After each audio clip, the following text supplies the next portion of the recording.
नेत्रों को बंद ही रखें और अपने शरीर का संवेदन करना जारी रखें। इसी से हमारी प्रसिद्धि होती है, ख्याति होती है, सिद्धि होती है। इसमें शब्दों का कोई काम नहीं। स्वसंवेदन शब्दातीत होता है। सीधे हम अपने से युक्त होते हैं। कोई शब्दों का माध्यम नहीं, कोई शास्त्र का माध्यम नहीं, कोई उपदेश सुनना नहीं। नेत्र बंद करें और अपना ध्यान अपने पर ले आए। आप अनुभव में आता है कि सिर से पैरों तक ये मैं हूँ, तो यहाँ उपस्थित रहें। बाहर है तो यहाँ आ जाए, माने बाहर को छोड़ दें, तो हमें आत्मा उपलब्ध हो जाता है। आत्मा का साक्षात्कार हो जाता है। आत्मा की ख्याति प्रसिद्धि हो जाती है।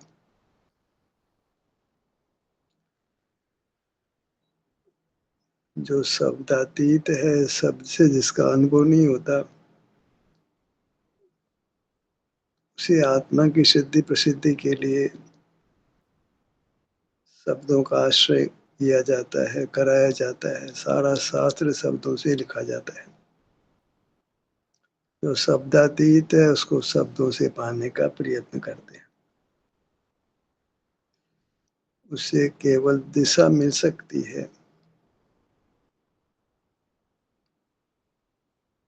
पर अनुभव का टूल अलग है।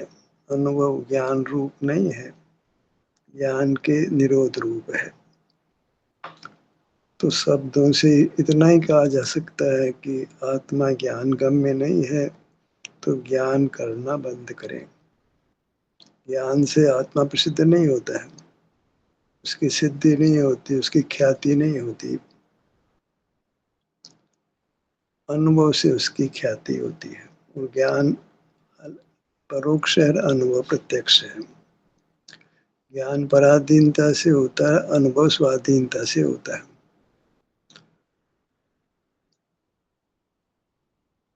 अनुभव स्वाधीन है, जब चाहे तब जीव कर सकता है।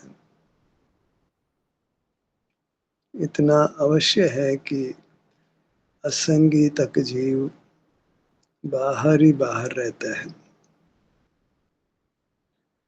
उसको इतना विकास नहीं हुआ है कि वह अनुभव तक पहुंच सके। बाहर इतनी पराधीनता रहती है, उसको भोजन पानी के इंतजाम में ही सारा जीवन चल जाता है। निरंतर हम देख सकते हैं कि चींटी, मक्खी, मच्छर ये भोजन की तलाश में ही रहते हैं। उनको अवसर ही नहीं होता कि उसके आगे बढ़ सके। तो भोजन पानी का जुटाना ही उनके लिए बहुत भारी काम होता है। मनुष्य होता है तो वह भोजन पानी की सुविधा आराम से जुटा सकता है और कुछ भिन्न उपाय कर सकता है, अपने अनुभव रूप पर परिणम सकता है। भोजन पानी की व्यवस्था में मनुष्य जीवन बहुत सारे जीव पूरा कर देते हैं। जन्म से लेकर मरने तक भोजन पानी, वस्त्र, मकान, सुख सुविधाएं जुटाना, तो वे एक तरह से मक्खी मच्छर जैसे ही हैं, जो केवल भोजन पानी, कपड़ा, मकान ये जुटाने में लगे रहते हैं। आजीविकापार्जन करने में कैसे जीवन चले, सुख से बाहर का जीवन कैसे चले, उसके लिए सामग्री जुटाते हैं, परिस्थितियां बदलते हैं, पदार्थ बदलते हैं। यही तो असंग तक के जीव करते हैं, मक्खी मच्छर करते हैं। तो मनुष्य यदि अपने शरीर का एहसास नहीं करता, तो वह लटकीड़ा मकोड़ा जैसा ही है, उससे अधिक नहीं है। जैसे लट मकोड़े जीते हैं ऐसे मनुष्य जीते हैं। केवल भोजन पानी सुख सुविधा जुटाने में ही अपना जीवन वृथा कर देते हैं, अपना यथार्थ स्वरूप नहीं पाते हैं। कैसा हमारा शुद्ध स्वरूप है, कैसे वास्तविक सुख मिलता है, इतना विचार करने का अवसर संगी को तो है ही नहीं। संगी को अवसर है तो संगी तो पशु पक्षियों की तरह या कीड़े मकोड़ों की तरह भाई सुविधा जुटाने में ही लगा रहता है। पढ़ता है, लिखता है, कमाता है, खाता है, परिवार का पालन पोषण करता है और मर जाता है। और कदाचित धार्मिक जीवन यापन करता है तो वहाँ भी स्वाध्याय और क्रिया में रुक जाता है। उन सब से आत्मा की प्रसिद्धि नहीं होती है। आत्मा की प्रसिद्धि का तो उपाय सीधा सरल सा है, आंखें बंद करो, अपने ध्यान को अपने शरीर पर ले आओ। इससे प्रसिद्धि हो जाती है, आत्मा की ख्याति हो जाती है। शब्द का ही काम नहीं है। आंखें बंद किया, ध्यान को सीने के भाग पर ले आए, हाथ पे ले आए, पाँव पे ले आए। कहाँ शब्द है? हम तो अभी इतना व्याख्या बोल रहे हैं तो हाथ पाँव नाक कान की बात आ रही, नहीं तो आंखें बंद कर अपने पर आ गए। अपन मैंने आप तो सिर से पाँव तक अपना अनुभव होने लगा। कोई नाम ही नहीं है, शब्द का आश्रय ही नहीं है। कितने जीव ऐसे हैं जिन्होंने बिना शब्द का आश्रय किए मोक्ष पा लिया है। छोटी उम्र में ही उनको बाहर का लक्ष्य नहीं है और अपने शरीर का एहसास हो रहा है तो आँख कान नाक का शब्दात्मक परिचय होने से पहले ही अपने स्थान पर आकर अनुभव करके कर्म क्षय कर परमात्मा हो जाते हैं। हर तरह के जीव हैं। सहज ही कषाय उदय बलवान नहीं होता है। दुख भोग करके कर्म नष्ट भी कर लेते हैं, हृदय बलवान नहीं होता है। तो अपने विस्तार प्रमाण रहते हैं और कर्म क्षय कर परमात्मा हो जाते हैं। क्योंकि मार्ग शब्दातीत नहीं है, शास्त्र के आश्रित सुनने के आश्रित नहीं है, पढ़ने लिखने सुनने के आश्रित नहीं है। ये जब तक है तब तक तो आत्मा की ख्याति होती नहीं। ये तो सब ज्ञान रूप है और आत्मा ज्ञान से प्रसिद्ध नहीं होता है, ज्ञान में नहीं आता है। अमूर्त है, ज्ञान में नहीं आता है। उसका तो सुख स्वभाव होने से सुख दुख के अनुभव से उसकी उपलब्धि होती है। और सुख दुख का अनुभव तो होता है जीवों को अपने शरीर में, लेकिन ठहराव नहीं होता है। रहते बहुलता से ज्ञान में है। अपना शरीर अपना विस्तार अनुभव में आने पर भी ये मैं हूँ, हर भाग अनुभव में आने पर भी वहाँ ठहरता नहीं है। और ठहरे बिना भ्रम मिटता नहीं है। भ्रम मिटाने के लिए भी ठहरना पड़ता है और रागादिक दोषों को मिटाने के लिए भी अपने में ठहरना होता है। दर्शन मोह को मिटाने के लिए भी अपने शरीर में ठहरना होता है। चैत्र मोह मिटाने के लिए भी अपने शरीर में ठहरना होता है। योग हलन चलन मिटाने के लिए भी अपने शरीर में ठहरना होता है। दूसरा मार्ग ही नहीं है। और अपने शरीर में ठहरने के लिए शब्दों का आश्रय करने की जरूरत नहीं है। जो ध्यान का अभ्यास करते हैं वो जानते हैं कि अंगों का नाम लेने की आवश्यकता नहीं होती है। हमें पता है हमारा स्वरूप सिर से पाँव तक है। बाहर देखना बंद करते और अपने शरीर में होते हैं। बिना अंगों का नाम लिए उनको अपना एहसास हो जाता है। यहाँ अंगों का नाम और शब्द का आश्रय हो गया। बिना शब्दों का आश्रय किए अपना विस्तार अनुभव में आता है। अनुभव में लेकर के कर्म क्षय करके परमात्मा हो जाते हैं। कभी हमारा वजन क्रियाओं पर होता है, कभी वजन हमारा स्वाध्याय भी होता है। जहाँ वजन होना चाहिए वजन ही नहीं होता है। प्राणी संयम पर वजन है,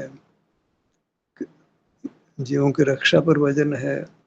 जीवनी मर जाए, जीवनी मर जाए, जीवनी मर जाए, रात दिन जीवनी मर जाए। तुम भले ही मर जाओ, जीवनी मरना चाहिए। तुम्हारी बहिर्मुखता होती है जीव रक्षा के प्रयोजन में, वो उसकी परवाह नहीं है, दूसरे की परवाह है। सब अपनी अपनी परवाह करेंगे।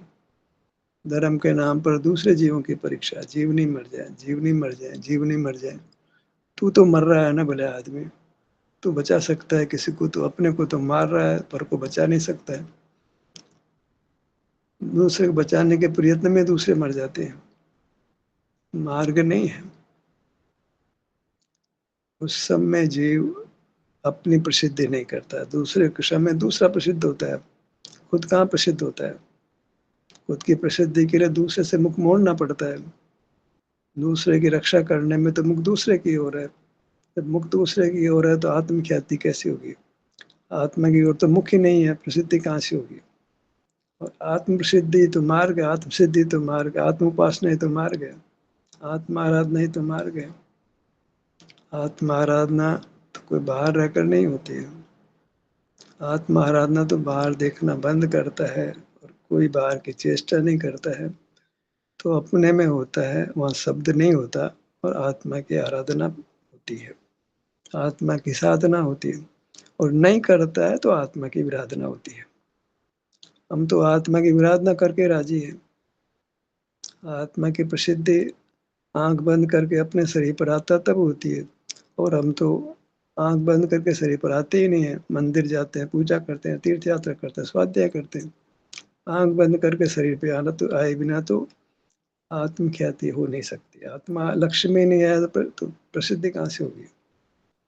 लक्ष्य में आने का तरीका ही यही है कि आंखें बंद करो, अपने क्षेत्र में आ जाओ, तो आत्मा उपलब्ध हो जाएगा, आत्मा का साक्षात्कार हो जाएगा, आत्मा प्रसिद्ध हो जाएगा। शब्दों का काम नहीं, क्रिया का काम नहीं, मतलब ज्ञान का काम नहीं, क्रिया का काम नहीं। प्राणी रक्षा का विकल्प नहीं है, शास्त्र के नए प्रमाण निक्षेप का काम नहीं है। ज्ञान की उत्पत्ति काय से होती है, प्रमाण नए निक्षेप से होती है। ये ज्ञान प्राप्त करने के उपाय हैं। या तो प्रमाण की जरूरत है, न्याय की जरूरत, निक्षेप की जरूरत नहीं। आंखें बंद किए, ध्यान को अपने शरीर पर ले आए। काय प्रमाण, क्या क्या न्याय, क्या प्रमाण, क्या निक्षेप।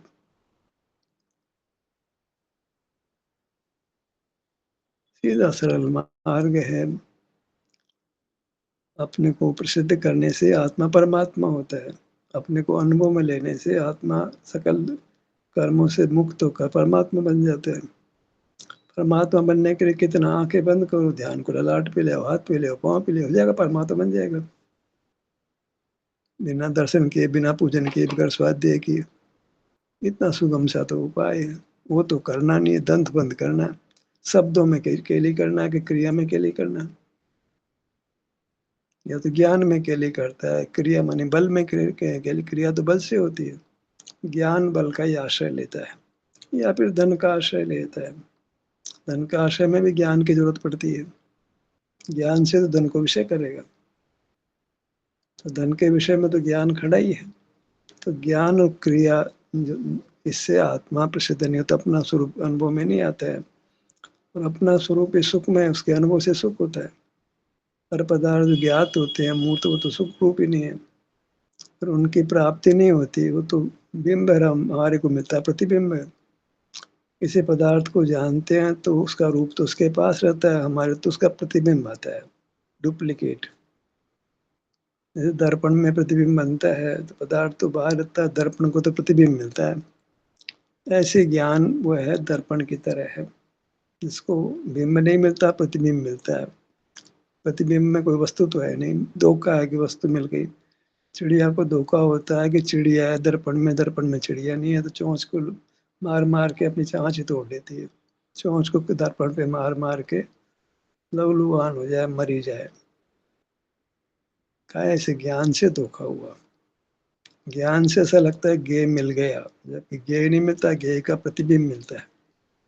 ज्ञेय मिल जाए तो बात ही खत्म हो जाए, फिर प्रयत्न सफल हो जाए, वृथा नहीं जाए प्रयत्न। ज्ञान का प्रयत्न वृथा इसलिए होता है कि वो ज्ञेय मिलता ही नहीं है, ज्ञेय का प्रतिबिंब मिलता है। वो प्रयत्न बेकार गया, बेकार ही नहीं गया, सुख के बजाय दुख मिला। ज्ञेय नहीं मिला तो फिर कुछ तो मिलेगा। ज्ञेय को पाना चाह रहे तो सुख के लिए, ज्ञेय मिला नहीं तो सुख मिला नहीं तो दुख मिलेगा। फिर जब आप आंखें बंद करके अपने शरीर के विभिन्न भागों पर नहीं आते हो तो आत्मा प्रसिद्ध नहीं होता, आत्मा की ख्याति नहीं होती, आत्मा अनुभव में नहीं आता। तो आत्मा की अख्याति होती है, विराधना होती है, अख्याति होती है। हमें नहीं मालूम आत्मा क्या है, ऐसे बोलेगा, हम नहीं जानते आत्मा को। आपको आत्मा अनुभव में आया कि नहीं आया? अनुभव में आ जाए, सन्निधि नाम मिल जाए। आत्मा तो अनुभव में कोई आया तो कभी आया था, मेरे को एक मोमेंट के लिए आया था। फिर सबको सदा ही आ रहा है, पर मालूम नहीं है कि पांव से मस्तक यही तो आत्मा का अनुभव है। अपने विस्तार पर दृष्टि जाती है, यही तो आत्मा का अनुभव है। इससे भिन्न किसी आत्मा के अनुभव की बात करता है। अनेकों बार हमको अपने शरीर में सुख दुख का अनुभव होता है, तो अंग का पता लगता है जिसमें दर्द हो रहा है। विस्तार वृत्ति दोनों अनुभव में आते हैं, पर उसको तो खुदगत शरीर का मानता है, अपना मानता ही नहीं, आत्मा का मानता ही नहीं है। तो आत्मा को ही हमने पुद्गल मान लिया, तो फिर आत्मा कब मिलेगा? आत्मा की प्रसिद्धि, आत्मा की ख्याति, आत्मा की सिद्धि, आत्मा की उपलब्धि, आत्म साक्षात्कार कहाँ से होगा? जो ज्ञान गम्य नहीं है, संवेदन गम्य, उसको ज्ञान से पाना चाहते हैं। जो सुख वाली वस्तु ज्ञान में तोड़ी जाती है, ये संवेदन में आती है। जब ये तो सिद्धि होगा कि आत्मा सुख वाली वस्तु है। और मूर्त इंद्रियों से जानने में आता है, आत्मा में मूर्त है नहीं, और इंद्रियों के अलावा कोई ज्ञान हमारे पास है नहीं। तो आत्मा को सिद्ध करने का जो टूल हमारे पास है, वो संवेदन का है। ज्ञान का टूल, ज्ञान जो टूल हो तो पुद्गल को जानता है, हम मूर्त को जानता ही नहीं है। वो ज्ञान से तो आत्मा का अनुभव नहीं हो सकता है। आत्मा की प्रसिद्धि, आत्मा की ख्याति, आत्म साक्षात्कार, आत्मदर्शन नहीं हो सकता है। कारण कि ज्ञान तो परोक्ष मूर्त को जानता है। इंद्रियों के माध्यम से मूर्त जाना जाता है, और हम मूर्त है नहीं। और अब हम परोक्ष जानने में नहीं आते, हम सीधे अनुभव में आते हैं। सुख सीधे अनुभव में आता है, शरीर में सुख दुख सीधे अनुभव में आता है। उसमें ज्ञान का क्या काम है? शब्दों का क्या काम है? हमारे को सुई चुभई, शब्दों से अनुभव होता है, उसका दर्द का नहीं होता। दर्द मिट के शब्दों से अनुभव होता है, किसी इंद्रिय से होता है? नहीं होता है। ज्ञान का तो यही प्रकार है। स्पर्श रस गंध वर्ण और शब्द, इसे तो ज्ञान का काम का सीमा है, उससे ज्यादा सीमा नहीं है। तो स्पर्श से भी ज्ञान अनुभव नहीं होता, रस से भी नहीं होता, गंध से भी नहीं होता, वर्ण से भी नहीं होता, शब्द से भी नहीं होता। शब्द पढ़ने रूप भी है, सुनने रूप भी है, बोलने रूप भी है। इस सब से आत्मा उपलब्ध नहीं होता है, प्रत्यक्ष अनुभव में आता है। बाल गोपाल सभी को कब आता है? लेकिन जब ज्ञान की प्रवृत्ति नहीं होती है, क्रिया नहीं होती है, जब ज्ञान का प्रयोग नहीं करते, बल का प्रयोग नहीं करते, तो स्वतः ही अपने को अपना अनुभव हो जाता है। विराधक कारण को मिटते ही स्वभाव व्यक्त हो जाता है। सूर्य के सामने बादल हटते ही सूर्य का प्रकाश प्रकट हो जाता है। हमारे पास आवरण क्या है? आवरण यही है कि या तो निद्रा हो या ज्ञान कर रहे हो, तीसरा कोई कारण नहीं है।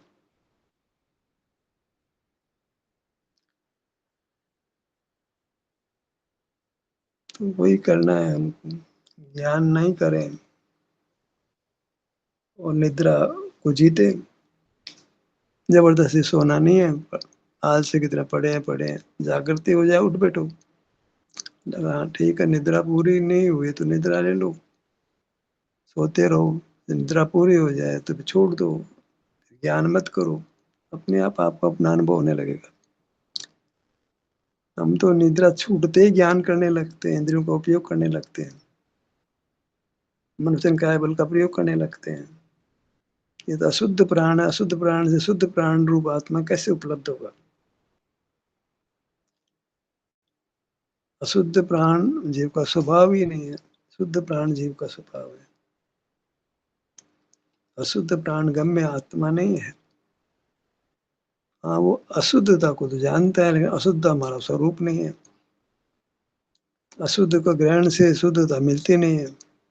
शुद्धता का ग्रहण करें तो अशुद्धता नहीं हो तो शुद्धता हो। इंद्रिय ज्ञान नहीं हो, मतलब काय बल का प्रयोग नहीं हो, तो शुद्ध प्राण प्रकट होते हैं। वही वही अनुभव है, वही आत्म साक्षात्कार, वही आत्म सिद्धि है।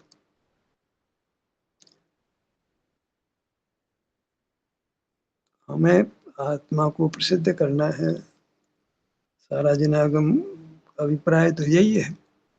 लेकिन वही शब्दों से खेलना चाहते हैं, क्रिया से करना चाहते हैं। आत्मा को ज्ञान से और क्रिया से पाना चाहते हैं, विचार करके, बोल करके, सुन करके, कुछ इधर उधर जा करके हम आत्मा को पाना चाहते हैं। आत्मा तो सुख स्वभावी होने से केवल संवेदन से उपलब्ध होता है। आत्मा के क्षेत्र में आए और वहां सुख का संवेदन करें, सुख को पहचाने। यही सुख है वास्तव में। जो विषय के आश्रित होता है वो तो सुख नहीं होता, दुख ही है। बिना विषय के सीधे अपने क्षेत्र के सन्मुख होते हैं तो शांति मिलती है, वही वास्तविक सुख है। और उसी से मैं शांति स्वरूप हूँ, मैं सुख स्वरूप हूँ, ऐसी प्रसिद्धि अपने ज्ञान में होती है, वही आत्म सिद्धि है। वहाँ कोई ज्ञान का काम नहीं है, बल का काम नहीं है, सुख का ही केवल सुख होता है बस। ऐसा मैं केवल सुख स्वभावी हूँ तो फिर उस स्वभाव में उपस्थित रहता है। मेरा विस्तार केवल सुख स्वभावी है, सुख ही चाहे तो विस्तार में कहीं खड़े हो जाओ, सुख ही सुख है। फिर मिश्री को कहीं जीभ लगाओ, मीठा मीठा मुंह है। ऐसे अपने क्षेत्र के किसी भाग में हम खड़े होते हैं तो आनंद ही आनंद है, दुख का कोई काम नहीं है। वीतरागता तो है ही, असहता के समय भी वीतरागता तो है। अगर केवल शांति से असहता को सहन कर लेते हैं, पर का लक्ष्य के बिना तो राग होता नहीं है। वो पर का लक्ष्य नहीं करते हैं तो वीतरागी है, वो तो शुद्धता है। शुद्धता तो प्राप्त हो जाती है, भले ही वेदना हो तो क्या है, आंशिक शुद्धता तो मिल ही जाती है। और आंशिक मिलती है तो पूर्ण भी हो जाती है। प्रारंभ तो हो, प्रारंभ भी नहीं हो तो क्या होगा। एक ही नहीं मिल रहा तो 100 तो कहाँ से हो जाएंगे। एक मिलेगा, दो मिलेगा, तीन मिलेगा तो 100 भी मिल जाएंगे। प्रारंभ तो एक से ही करना पड़ता है। ऐसे ही हम बाहर जानना बंद करते हैं, अपने विस्तार में रहते हैं, थोड़ा सा सुख मिला तो वही पूर्ण सुख होगा।